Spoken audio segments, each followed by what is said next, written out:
hubungan antara isi padu dengan suhu suatu gas. Isi padu dan suhu.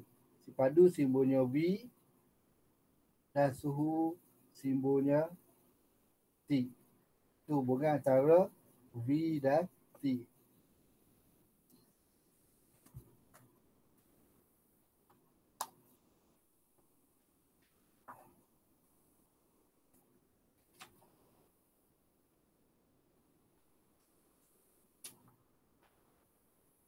Okey, boleh rujuk dalam kuteks muka surat 153.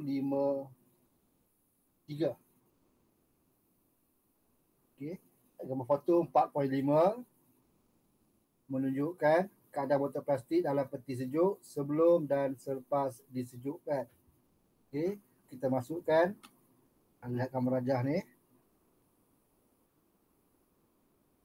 Okey, waktu dimasukkan keadaan sedemikian dan selepas disejukkan, kita akan dapati bahawa botol plastik tadi akan jadi kemek atau mengecut.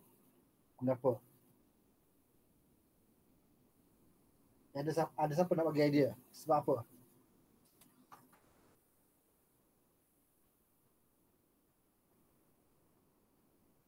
Apa yang berubah kat sini? Daripada dua gambar ni, apa yang berubah? Jisim berubah tak? Jisim tak berubah. Jadi apa yang berubah? Isi padu. Isi padu dan satu lagi? Suhu. Suhu.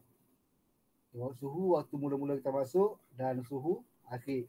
Jadi kalau telak kat sini, bila kita masuk dalam peti sejuk, suhu semakin kecil. Bila suhu semakin kecil, isi padu bekas ini semakin kecil. Itu hubungan yang boleh kita nampak secara terus antara isi padu dan suhu. Ini tak lihat. Okay. Kita lihat graf dalam rajah ni 4.28.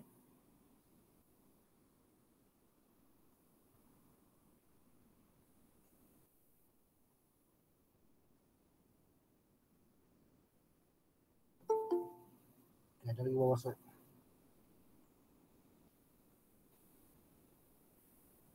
Okay. Ataupun daripada gambar tadi, gambar dalam peti sejuk tadi, isi padu gas berkurang apabila suhu berkurang. Apa kita boleh katakan? Isi padu gas bertambah apabila suhu gas dinaikkan. Okay. Kemudian pada 0 darjah Celsius, udara perangkap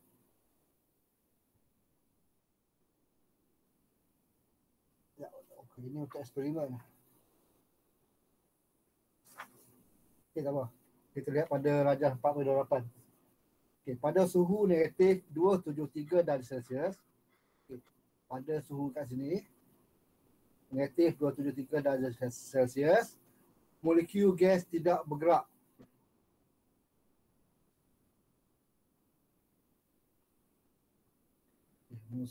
Suhu gas tidak bergerak dan tidak dapat memenuhi ruang. Pada waktu ni, pada suhu negatif 273 darjah Celsius, kita katakan molekul gas berada dalam keadaan bergot. Oleh itu, isi padu gas menjadi sifar. Isi padu gas menjadi sifar dan suhu negatif 27 darjah Celsius ialah suhu yang paling rendah yang mungkin dikenali sebagai sifar mutlak. Saya nak highlight kat sini ialah sifar mutlak. Sebab dalam exam pernah ditanya, apakah maksud sifar mutlak? Sifar mutlak. Nampak?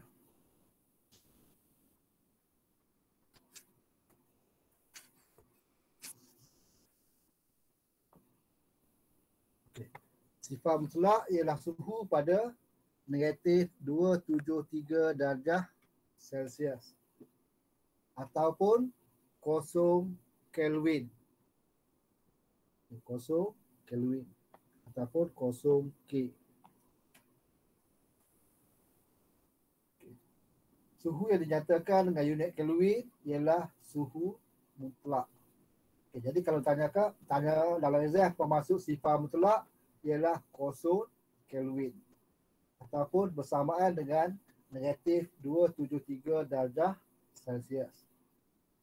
Iaitu suhu kat sini. 0 Kelvin. Di mana itu bukan okey ya, 0 Kelvin. Di mana pada sifar mutlak molekul gas tidak bergerak, jadi isi padu gas adalah sifar.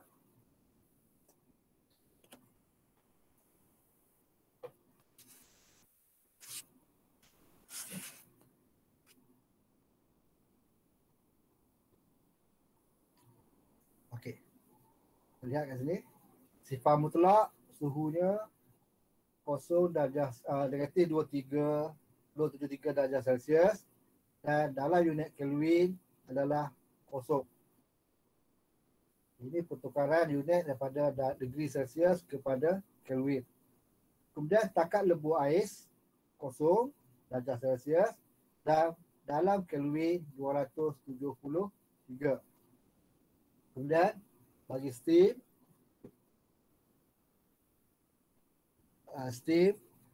suhu 100 darjah Celsius dan dalam Kelvin 373. Okay, jadi penukaran unit antara darjah Celsius kepada Kelvin boleh dilakukan dengan persamaan T sama dengan theta tambah 273. Theta darjah Celsius dan T adalah unit Kelvin. Boleh ya? Tukarkan darjah Celsius pada Kelvin, kita guna rumus T sama dengan theta tambah 273 darjah Celsius, di mana T adalah dalam unit Kelvin dan theta adalah dalam unit darjah Celsius. Sebagai contoh, ais melebur pada 0 darjah Celsius. Jadi dalam unit Kelvin 0 tambah 273. Jadi 273 Kelvin. Steam mendidih pada suhu steam 100 darjah Celsius. Jadi kalau nak tukar kepada Kelvin 100 tambah 273, jadi terdapat suhu steam 373 darjah Celsius.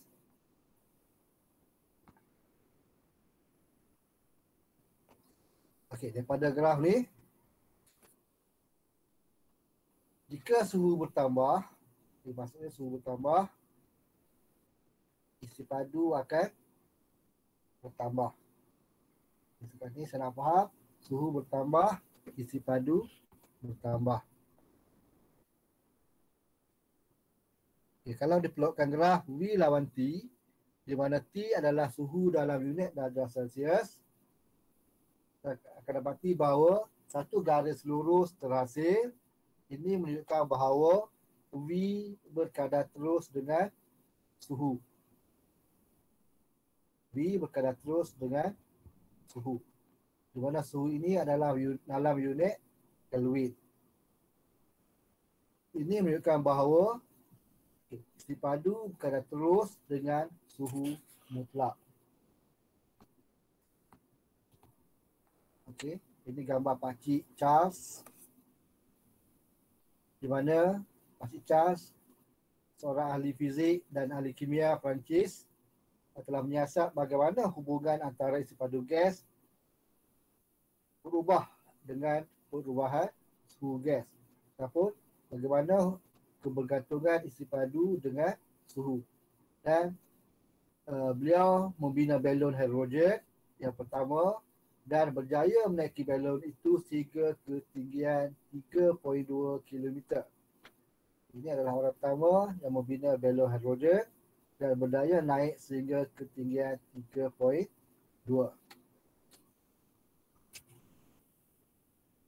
Dan beliau telah menghasilkan satu hubungan yang kita panggil sebagai hukum Charles, di mana Pakcik Charles ini menyatakan bahawa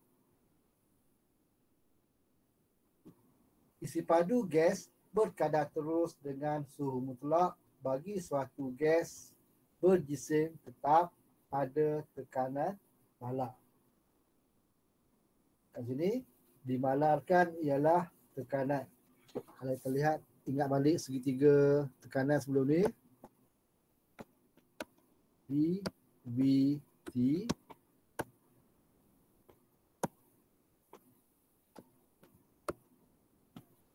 Okey. Kat sini yang dimalarkan ialah tekanan.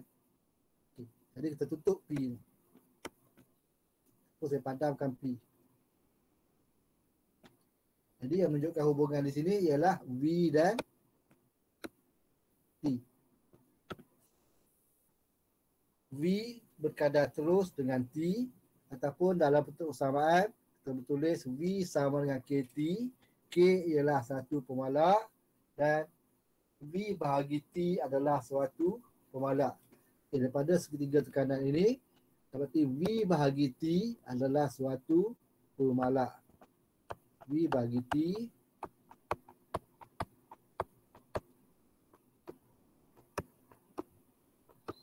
adalah suatu pemalar. Okay. Katakan suatu gas mengalami perubahan isi padu dan suhu daripada keadaan 1 kepada keadaan 2. Okay, contohnya, daripada rumus V bahagi T sama K, okay, bagi keadaan 1, V1 bahagi T1 sama dengan K. Okay, kemudian keadaan 2, V2 bahagi T2 sama dengan K, sebab K ini adalah pemalar. Jika berlaku perubahan suhu, akan berlaku perubahan isi padu. Dan kalau diambil nisbah V terhadap T, nilainya akan sama, iaitu K, suatu pemalar. Maka terdapat satu hubungan di mana V1 T1 bahagi T1 adalah sama dengan V2 bahagi T2. Okay, V1 bahagi T1 sama dengan V2 bahagi T2. Ini yang boleh lihat dalam buku teks.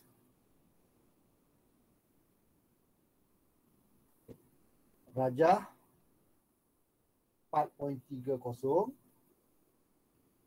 Rajah 4.30 boleh rujuk pada buku teks, itu rajah ni. Okay. Rajah 4.30 ini menunjukkan suatu gas berjisim tetap dipanaskan pada tekanan malar. Okay, sebelum saya bincangkan 4 poin rajah ni, okay, saya nak highlightkan daripada segitiga tekanan ni, bagi hukum Charles, kita tutup ataupun kita padamkan nilai tekanan.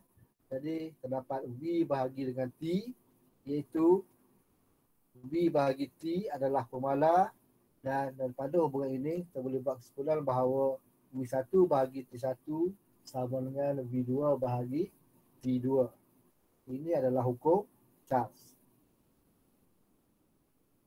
Okay, kemudian kita lihat balik rajah 4.30.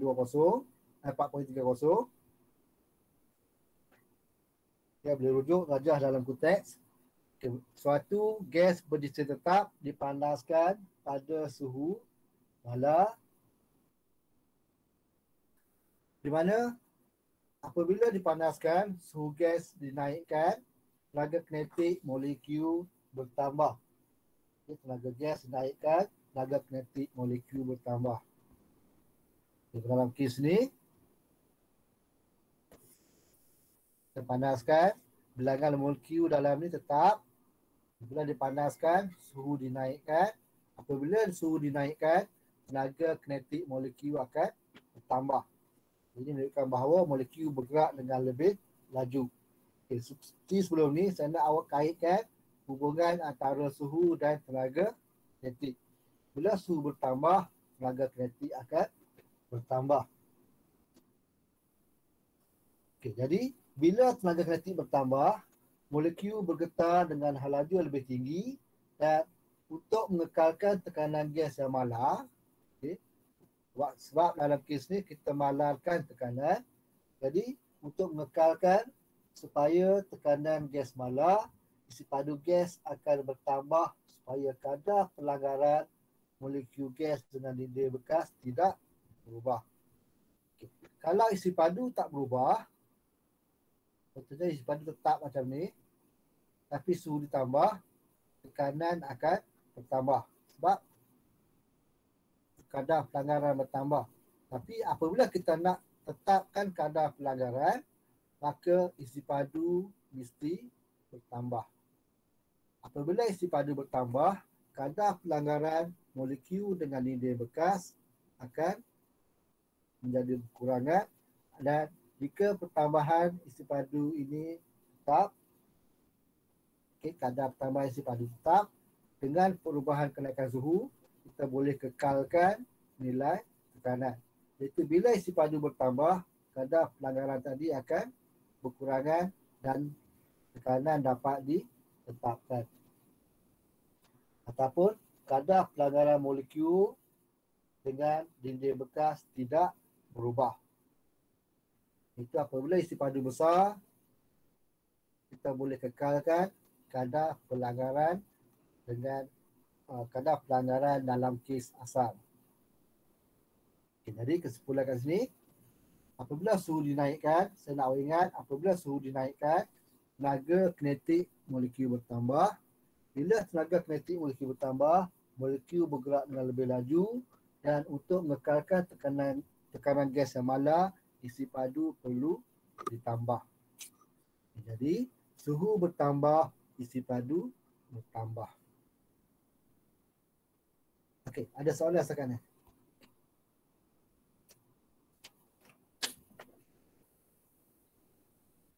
Ada.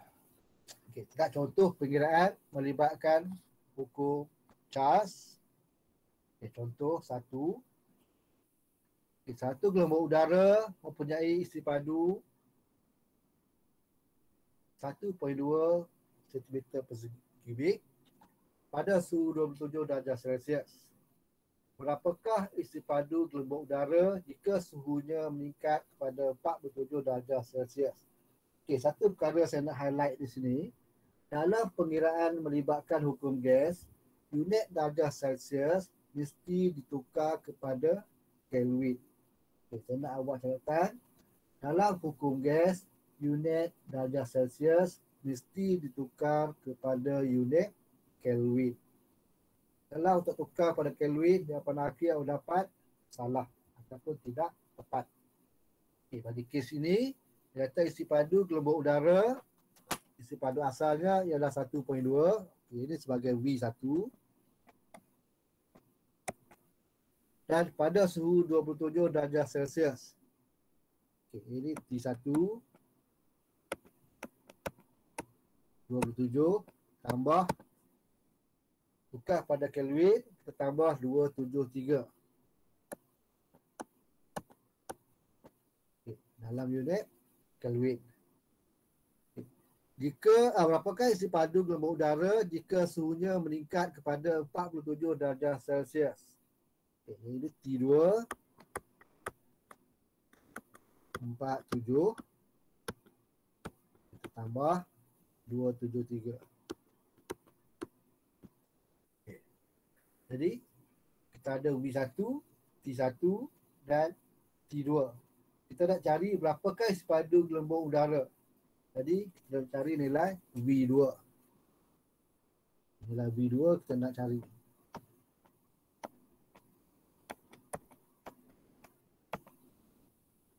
Okay, jadi daripada rumus hukum gas, rumus hukum Charles. Okey, ini yang kita nak adalah nilai V2. Jadi kita susun balik rumus. V2 sama dengan V1 bagi T1 darab dengan T2. Okay, kemudian kita gantikan nilai yang diberi. Maka kita dapat, kita gantikan mana V1 1.2, kemudian T2 adalah 320 Okay, ni sama dengan 320.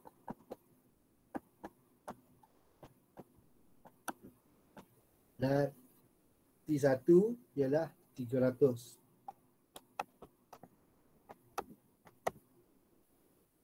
Kita katikan, maka terdapat jawapan 1.28 cm kubik. Okay, bagi kes ni, soalan melibatkan hukum gas ni, pertama sekali yang perlu ringkaskan ataupun keluarkan apa maklumat diberi, kemudian pilih hukum mana yang digunakan berdasarkan maklumat. Sebenarnya kita boleh teka, kita boleh guess apa rumus yang perlu digunakan berdasarkan maklumat yang diberi. Okay, contohnya kalau lihat kat sini, maklumat diberi adalah suhu dan isi padu.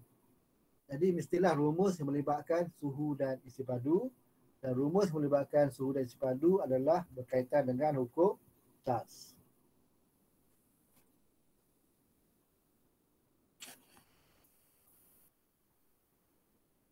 Okey, ada soalan pengiraan?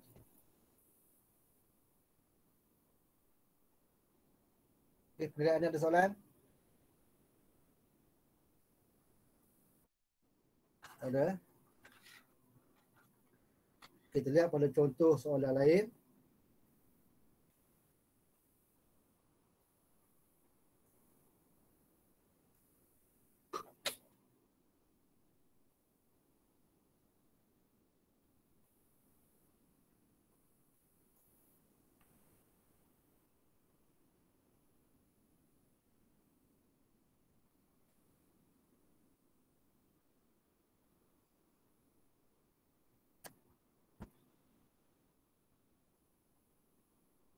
Okay, untuk soalan latihan, yang ni awak dah buat kan?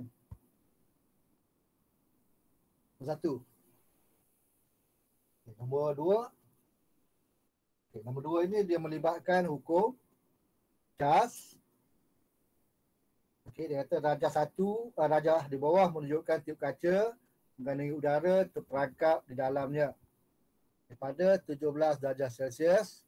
Kemudian terus udara terperangkap ialah 29 cm. Kita belajar macam ni. Merkuri panjangnya 5 cm dan panjang terus udara terperangkap adalah 29.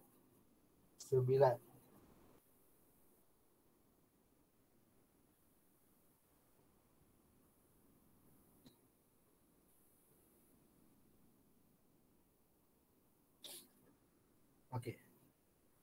Berapakah panjang terus udara terperangkap pada suhu 57 darjah Celsius? Kita ringkaskan maklumat diberi. Suhu awal T1 17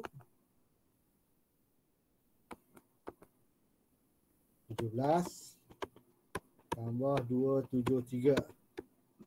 Okey, berapa Kelvin? 17 tambah 273. Okey, cepat berapa? 290. Kemudian suhu berubah menjadi 57 darjah Celsius. T2 57 tambah 273. Okay, berapa Kelvin? 300. 130 Kelvin.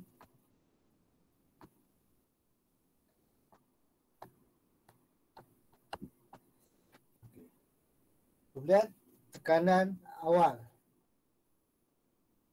Ya. Tekanan ataupun isi padu.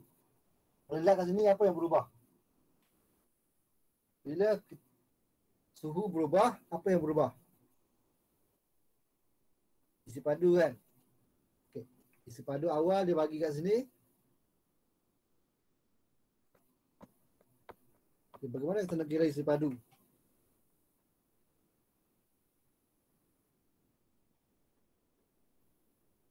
Bagi kes ni, tiup kapilari, isi padu kita ambil panjang turus merkuri. Iaitu kita anggap isi padunya adalah 29.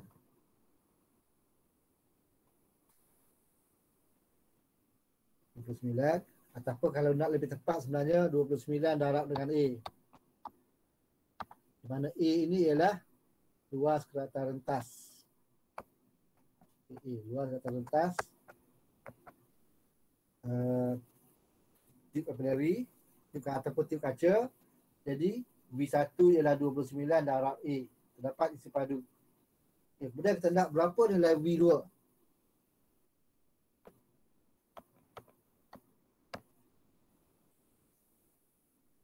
Berapa nilai V2?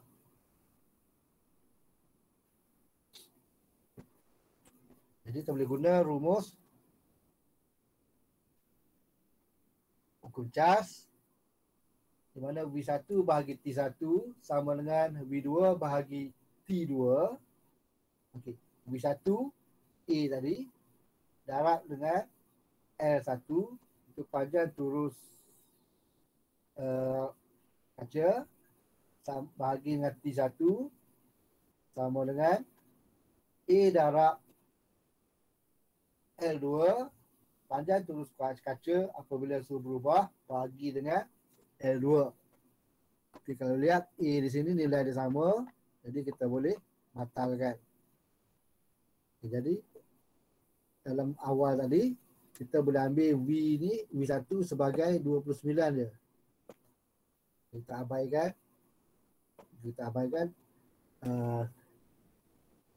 ketepikan dengan nilai A. Sebab bila kiri ada A, kanan ada A, kita boleh batalkan. Okay, maka nilai V2 ataupun nilai panjang turus merkuri, turus udara apabila suhu berubah, kita boleh kira. Katakan sebagai L2, digantikan dan bila selesaikan kita akan dapat L2 sama dengan 33 cm.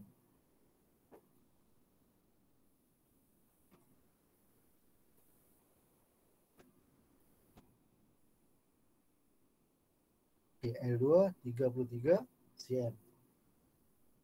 Kalau panjang turus kita ambil sebagai isi padu, maka isi padu selepas suhu bertambah ialah 33 cm.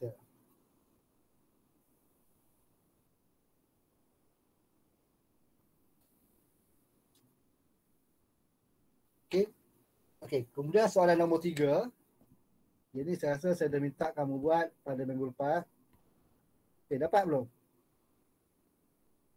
Okay, saya nak buat semak jawapan betul atau tidak. 5 ATM. Kemudian saya bagi masa 5 minit untuk awak jawab soalan nombor 4. Okay, sambil itu awak boleh salin. Kalau yang belum buat, awak boleh salin jawapan untuk soalan nombor 3 dan buat soalan nombor 4.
Okey, dapat soalan nombor 4.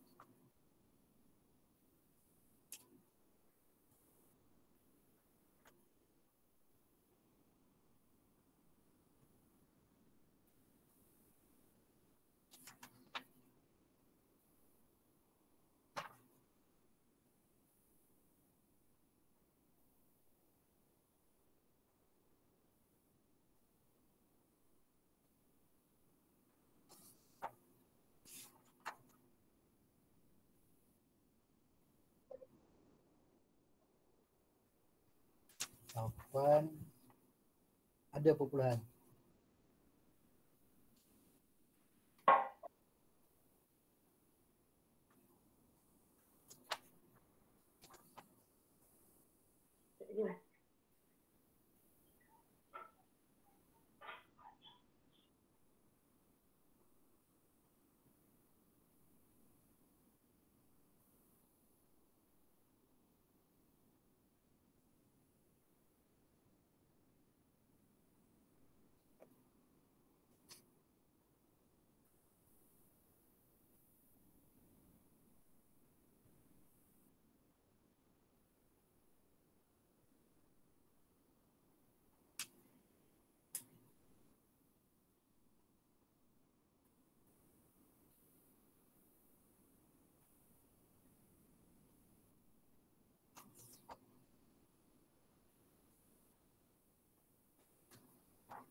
Okey, dapat.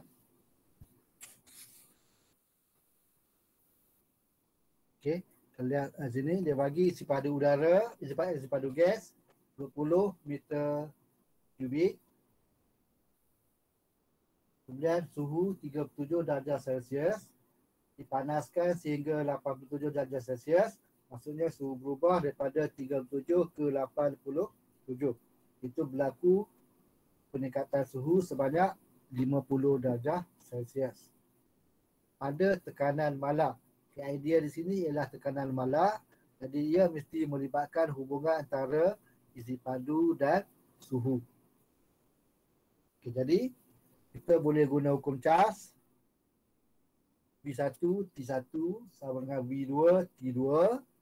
Yang kita nak cari ialah berapakah dekatan isi padu. Itu berapa nilai V2.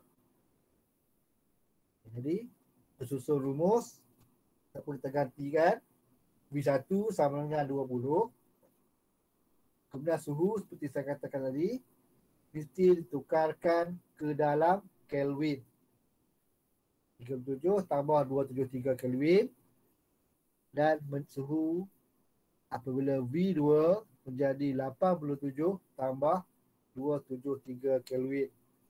Kita gantikan. Kemudian selesaikan. Kita akan dapati bahawa suhunya, isi padu selepas peningkatan suhu sebanyak 23.23 meter kubik. 23.23.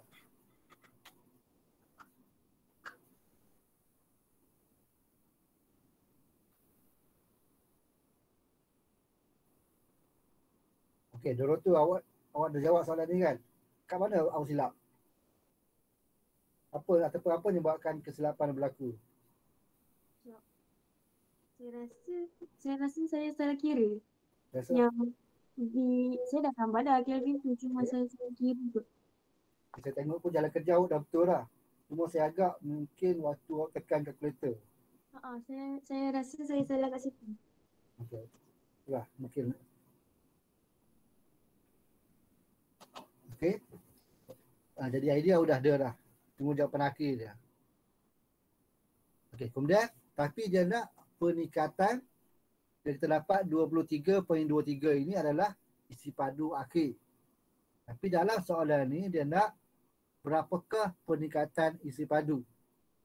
Okay, isi padu awal 20, isi padu akhir 23.23. Jadi peningkatan isi padu sebanyak 23.23 tolak dengan 20. Itu isi padu meningkat sebanyak 3.23 liter kubik. Itu adalah jawapan akhir. Okay, ada apa soalan?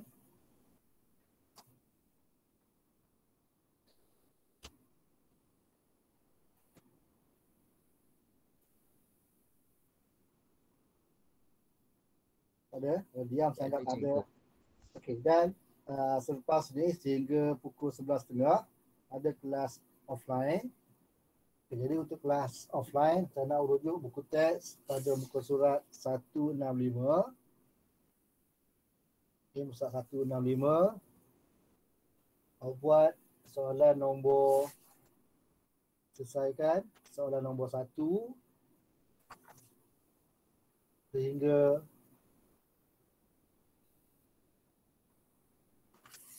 setengah jam. Okey, saya bagi sehingga nombor 4.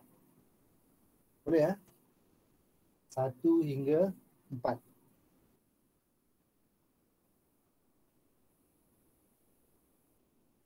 Ataupun tambah satu soalan lagi.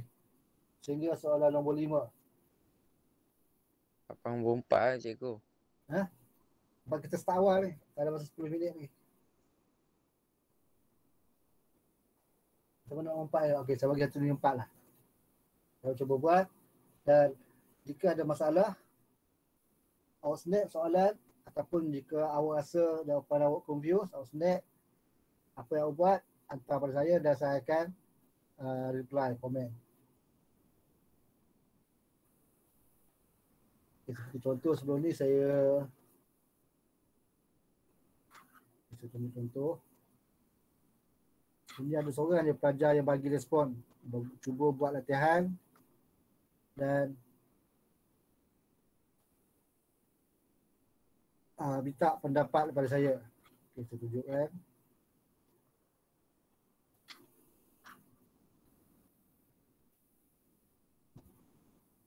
Okay.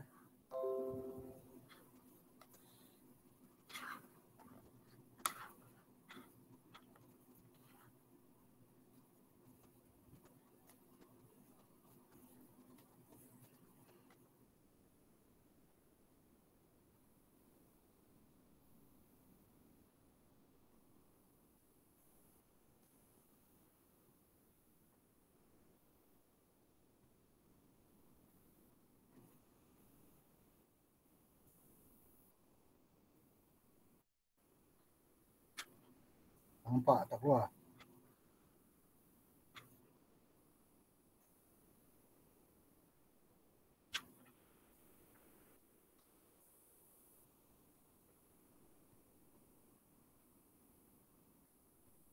Okey.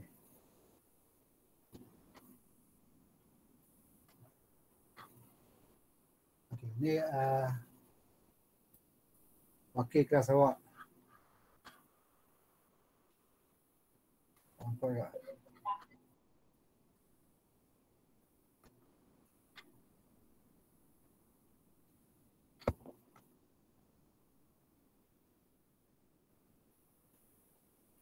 Okey. Okey, ni contoh ada seorang pelajar menjawab dan untuk kepastian dia send pada saya untuk saya ulas. Ini saya ucapkan terima kasih kepada, boleh saya sebut nama, Doroto. Dia antara pelajar yang saya dapati selalu buat latihan.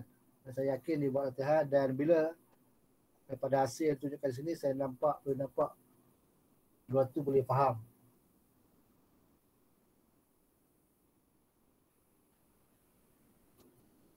Okey, macam lain ada soalan?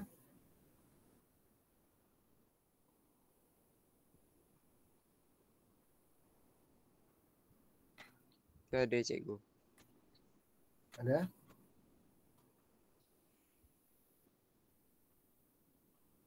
Okey, kata ada, saya rasa kita berhenti kat sini. Dan kelas seterusnya nanti kita akan masuk pada tajuk hubungan antara, saya tunjukkan. Skrin tak nampak.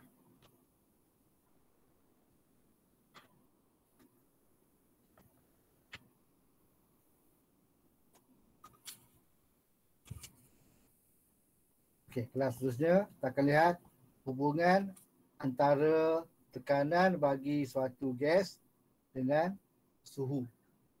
Apa hubungan antara tekanan dengan suhu? Contohnya sebagai idea awal, contohnya waktu balik kampung, ayah kita kita tengok kempis. Tapi selepas perjalanan yang jauh, kita akan dapati bahawa tayar menjadi lebih tegang. Aku lihat gambar foto 4.6 menunjukkan tekanan udara dalam tayar sebuah kereta diukur pada suhu yang panas. Kemudian pemandu kereta menyentuh tayar selepas perjalanan yang mendapati tayar itu menjadi lebih panas daripada sebelum perjalanan. Contohnya katakan sebelum balik kampung, saja pegang tayar kereta, kemudian selepas sampai di kampung, cuba sentuh tayar kereta, kita akan dapati bahawa tayar lebih panas. Okay. Kenapa tayar jadi lebih panas selepas suatu perjalanan? Ini kita akan bincangkan dalam kelas yang seterusnya. Itu hubungan antara tekanan dan suhu.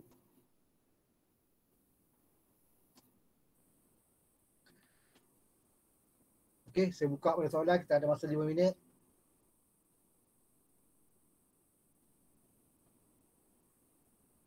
Okey, kata ada. Saya harap awak sambung dengan kelas offline dan boleh buat soalan nombor 1 hingga kita bagi nombor 1 hingga 4 lah. 1 soal hingga soalan nombor 4. Okey, dan saya akhiri kelas sampai di sini. Dan sekali lagi saya ucapkan terima kasih kerana hadiri kelas pada hari ini dan sudahi dengan wabillahi taufiq wa hidayah. Assalamualaikum dan Waalaikumsalam. Terima kasih cikgu. Terima kasih cikgu.